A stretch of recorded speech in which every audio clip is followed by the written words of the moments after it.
Um, Thank you. Good afternoon, everybody. My name is Mrinal Tripura. I come from Bangladesh, and I'm speaking here on behalf of the civil society mechanism. And let me thank first all the panelists for your valuable contribution here. And I especially would like to thank the UN Special Rapporteur on the right to food, as she correctly mentioned about the situation of uh, on the ground, like in terms of inequality, in terms of the recognition of the indigenous peoples, and also the human rights. With the civil society mechanism, are deeply concerned with the status of SDG implementation. Regarding the SDG 2, evidence shows that we are nowhere near attaining zero hunger because we have taken the wrong approach. We have learned that the CFS, that food security cannot be separated from broader food systems analysis, which involves a holistic and cross-cutting approach that takes into account all of the SDGs. Thus, work to achieve SDG 2 must be integrated within the broader 2030 Sustainable Development Agenda.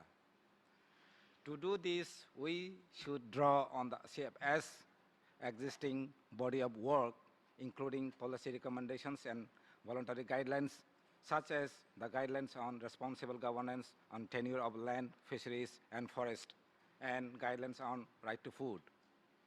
The policy instruments support the effective development of strategies and frameworks for action to achieve the SDGs, including the SDG 2. We also would like to raise concern about the corporate influence. Unfortunately, systemic barriers still exist, such as neoliberal economic and trade policies that lead to homogenization of agriculture and influence of transnational corporations over public policy, research, and markets. This benefits private sector interest rather than public interest.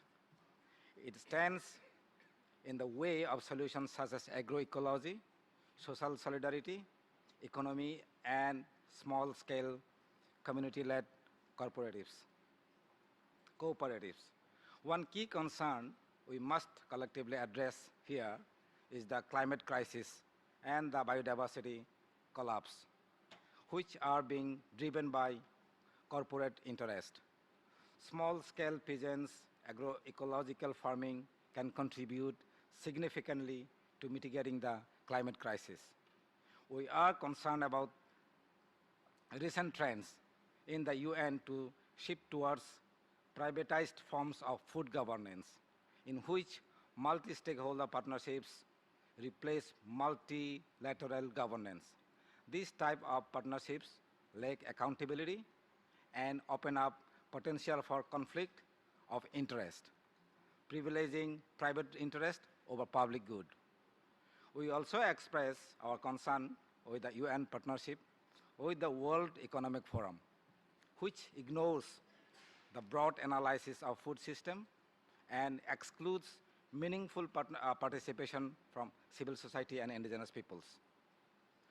And about the effectiveness, the CFS brings policy coherence on food security and nutrition policy within a broad food system approach and within the explicit mandate to advance the right to food. The legitimacy of the CFS is derived from its participatory and inclusive nature, which allows for sharing of tremendous knowledge of experience from social movements, civil society, and indigenous peoples who are most directly affected by the current converging food climate crisis.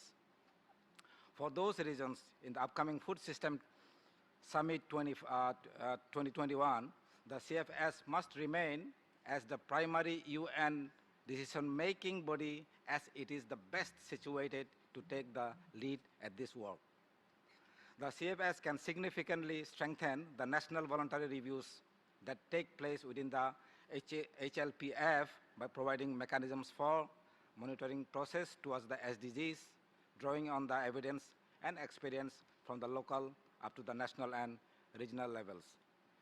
No more than ever, the CFS should take broader steps and more serious actions, ensuring holistic, systematic, and rights-based approach to transformation of food security and nutrition.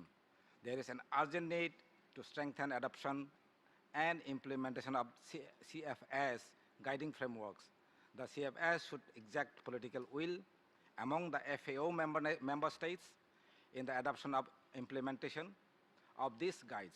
We need to support the localization of the CFS policies and SDG implementation at the national level in an inclusive partnership process. We welcome discussion at global level and continuing the work towards achieving the SDGs and food system transformation through the CFS. And thank you for your kind attention. Thank you.